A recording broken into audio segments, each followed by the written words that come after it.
Hi, I'm Alan Hedblum. Welcome to our show, a place to feel like you belong.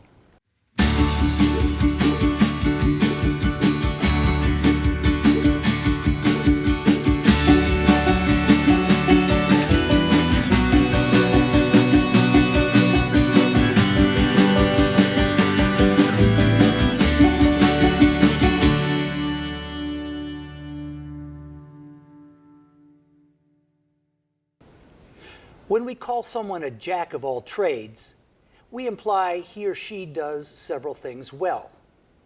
Our next guest exemplifies this title and more. Raimundo Trujillo works as a floral designer, an MC, a clown, a graphic designer, a party coordinator, and a dance instructor. Raymond, welcome to Feel Like You Belong. Well, thank you. Thank you for inviting me. So tell us a little bit about your growing up in Mexico. Life was not easy for you, as I understand. Yes. When I grew up in Mexico, my emotions, I have a lot of different ideas when I was little.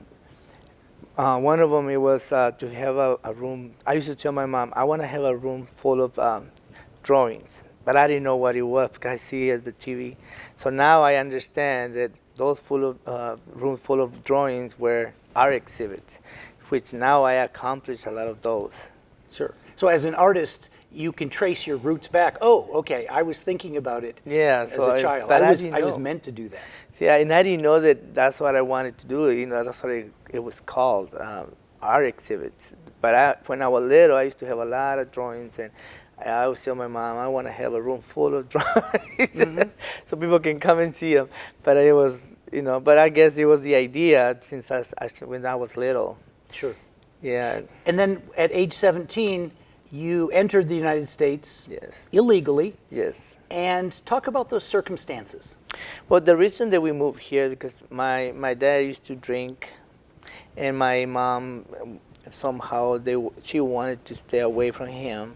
But she don't believe in divorce because she's a Christian.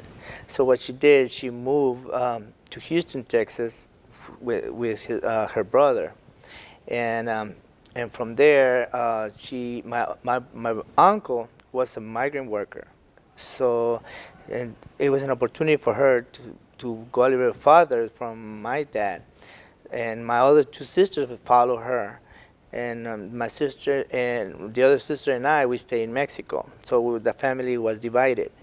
So when they came back, my mom decided, she met a friend here in Hudsonville, but she was living in the borderline. So my mom, to be close to us, she went and lived with her friend. And one Thanksgiving, she invited us to come over, and the rest is history. We came and we stayed. You stayed? Yeah. You enjoyed Houston. You entered school in Houston, and well, it was not in Houston. It was in the Valley. It was in Edinburgh, Texas. Okay. Yeah, it's like borderline between Mexico and United States. And I remember those years. It was very, very hard because well, you're a teenager and you have a lot of insecurities, and not knowing the languages. It's a big thing because you feel like you are nobody. You feel like you're an adult, but at the same time you feel like you are a little kid because you don't know how to communicate. Your low language skills. Yes, and then you feel like, your self-esteem is way in the ground. So what did you do to make friends with the other students? Well, it was hard at the beginning, so I was hiding most of the time. And when I was on breaks and lunch, I was just sit by myself, and people would get close, and I would pray not to get anybody close to me because don't speak to me. Yeah, because in the Valley they speak Spanglish. Okay. Spanglish is not Spanish, not English, but they add the word er and they make it sound like Spanish. Okay. So, for example, trills, they say trillar. So in Spanish, trills means sorprender. Right. So when I would say, what do you mean? What do you mean by trillar? I said, well, when you freak out and oh, te sorprendes. Oh, this guy makes up a lot of words and blah blah blah. So they make fun of me. Smarty So, pants. so it was harder for me because now I'm an inventor making words, and so all the time they always look for something to put me down, and so I didn't want to talk to a lot of people. So I have to learn the Spanglish, so for me to survive. And at the same time, when you go to school, and when I was in Mexico, I was in high school. So when I came to United States, they put me in ninth grade. So I was in a technical school, going for engineering and agriculture. So when I came here, they put me in ninth grade with a lot of teenagers, and I was the oldest. I was 17, and everybody was probably like 12, And as a teenager, 13. that's very awkward. Yes, but even though they were real tall teenagers, that I feel comfortable because they look older than me. But at the same time, the communication, it was totally different. It was so childish, and I was getting bored all the time, and sometimes I didn't even know what they were saying, and my name, it was another obstacle, because my name is Raimundo, and it's hard to pronounce. So the teacher would say Raimundo. So when you go to class, you sit way in the back because you don't want to be noticed. And then the teacher's saying Raimundo, Raimundo. So everybody start looking at, Who's this kid? it's worse because everybody's looking at you. So the teacher started calling me Raymond. Since then, I said, whatever it takes for me not to make it. Because you wanted to fit in. Yeah, I wanted to fit in, but at the same time, I didn't want to be noticeable because people then start asking you questions, and you don't know the language. You feel, you feel like, mute, because you want to say things, and you make a lot of sign languages, and this and that, and it's frustrated. Sure. It's frustrating. But wasn't art one way that helped you gain Yes. access to that? Art and chemistry. Okay. Because I was big in chemistry, so I would, in my chemistry class, I would do the homework for a lot of friends, and then they would help me out. Like in PE, this guy, they was real mean. Everybody were afraid of him. And so when you were running, jogging, he would go and put your pants down. So I was and I would tell my friend, don't let that guy do that to me. Otherwise, I won't do your homework anymore. And so I get away that way. You bought protection. Yeah, so and then in the art section, I become the student of the month, the student of the semester, student of the second semester, and then student of the year, art student of the year. And then I was the president of the art club, so I started moving up real fast because of my knowledge, because when I was in Mexico, I started since ninth grade. When I was 9 years old, when I started drawing. And at school, when I was in Mexico, I remember that I won the first place in the whole school. Then I went and participated with other schools, and over there I got the third place, but it's not the same as the first one. But it was an accomplishment, going in all the schools. So my dad and my mom saw the input that I have for art, so they took me to private classes and drawing classes. So when I came back here, that was my strength. So when I went into the art class, and then everybody wanted to know, so I started learning the basics. And I remember my teacher telling me, if I give you, because I would draw a nice picture in my mind. So the teacher would come and say, oh no, you have to scratch here, this and this and that. And I was like, oh my God, he scratched off my... This is hard work. I know, for me it was a great thing. And I would get upset at him, and he would say that, when you learn all the techniques, you're going to understand. And I was like, how I'm going to understand? He scratched all my painting. So, and sometimes he would tear apart and do it again. And I was like, oh my, I was getting so mad. But, and it was a process. Like military art. Yeah, so the teacher, now I thank him for all the technical solutions that he gave me to learn.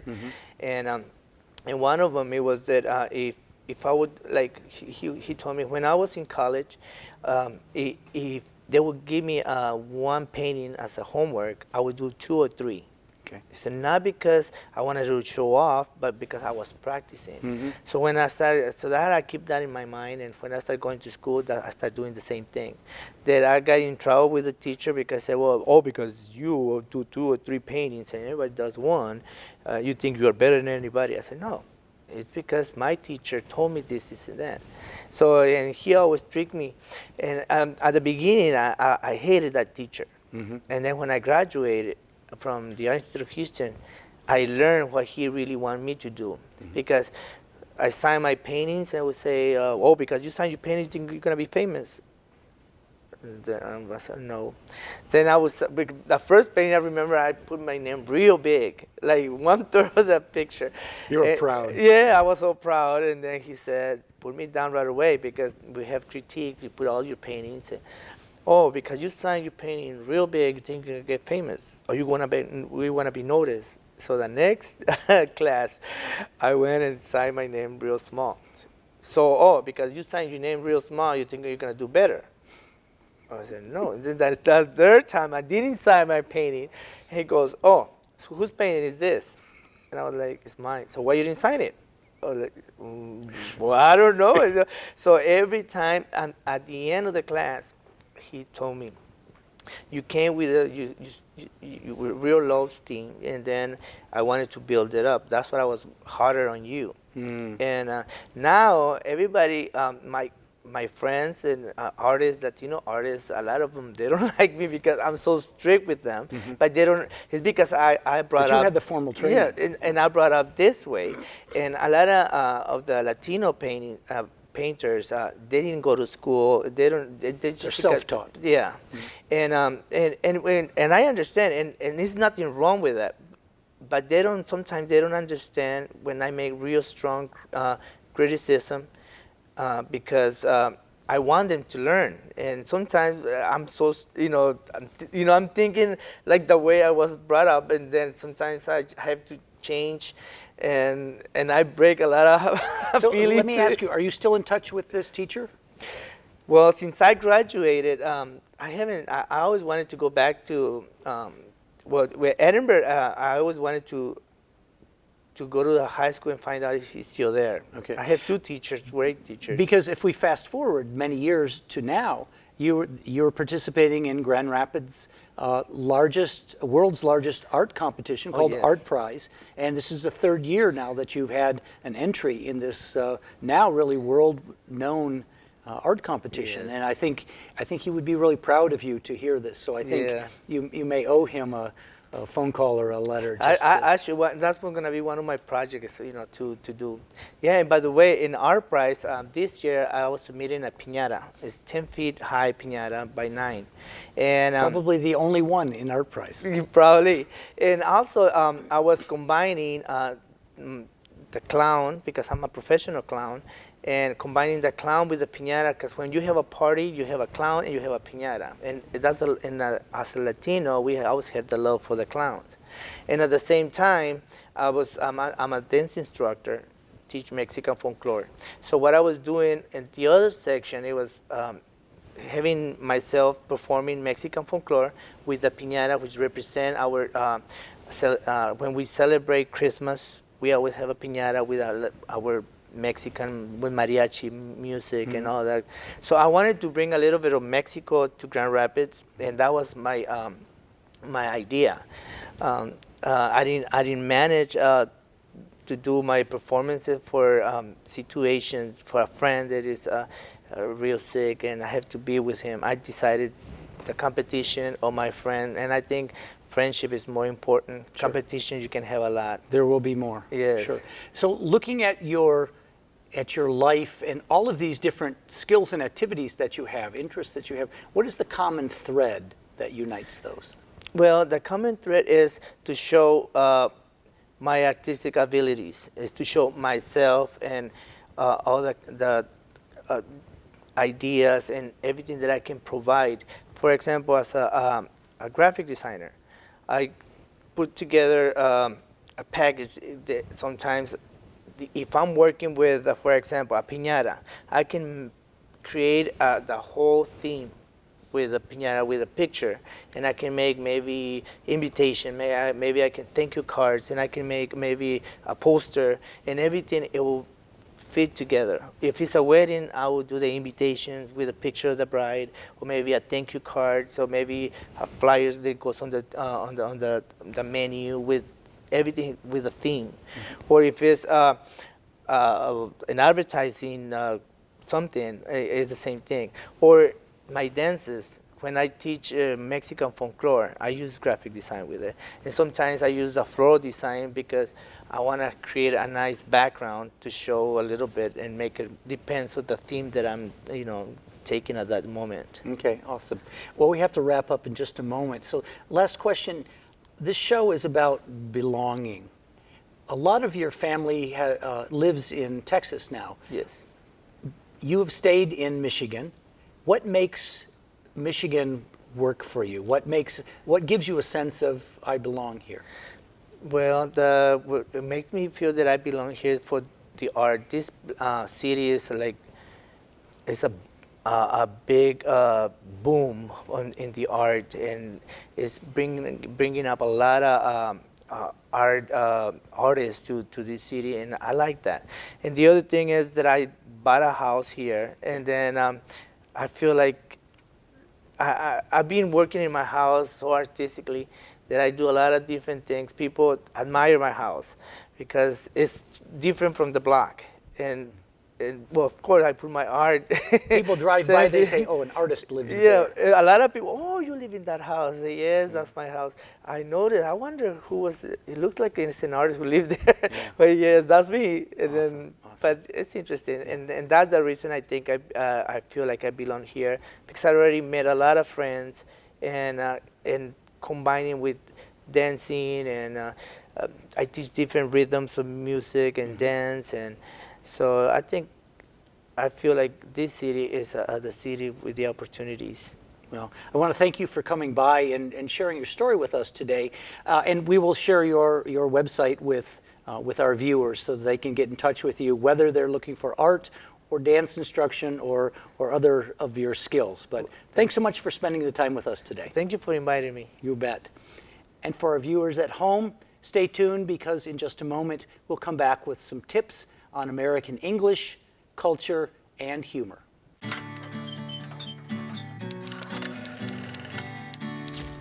Are you confused by English spelling and how to pronounce words?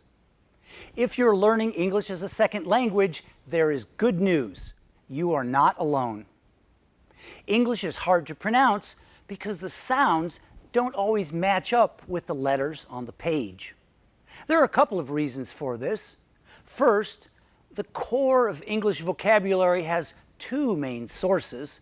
About half of our words come from old Germanic tribes who were living in England 1,000 years ago. The other half comes from old French words which were imposed on those Germanic folks when the French Normans invaded England and then stayed for hundreds of years.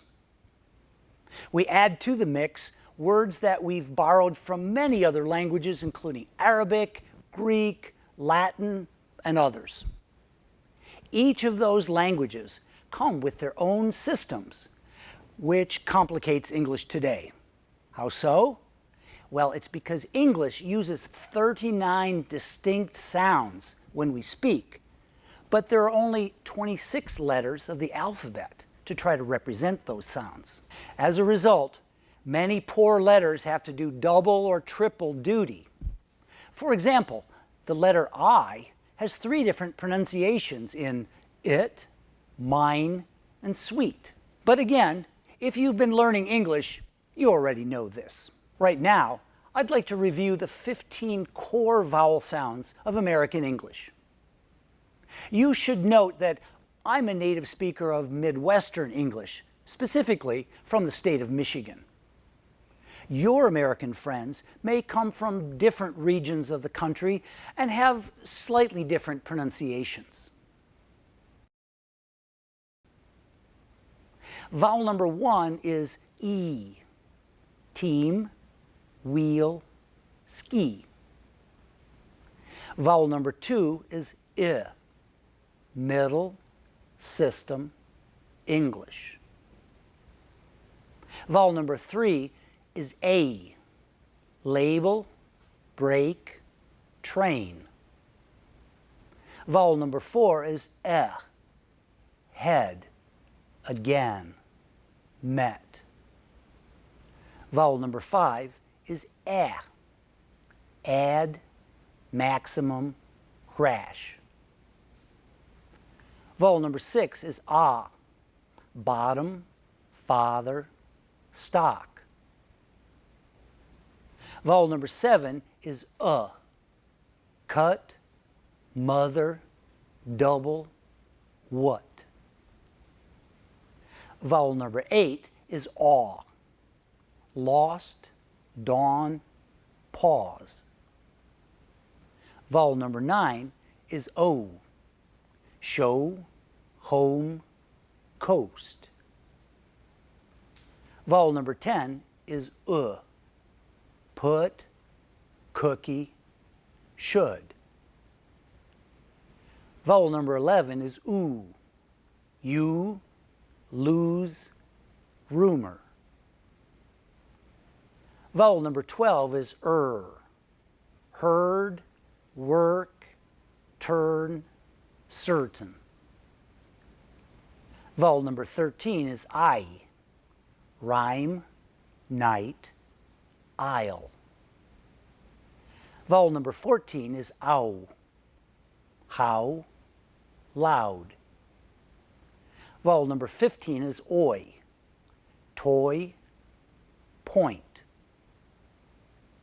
We will go over more sounds, but for now, listen to this section again so you can practice hearing these sounds and identifying all 15 vowel sounds of American English.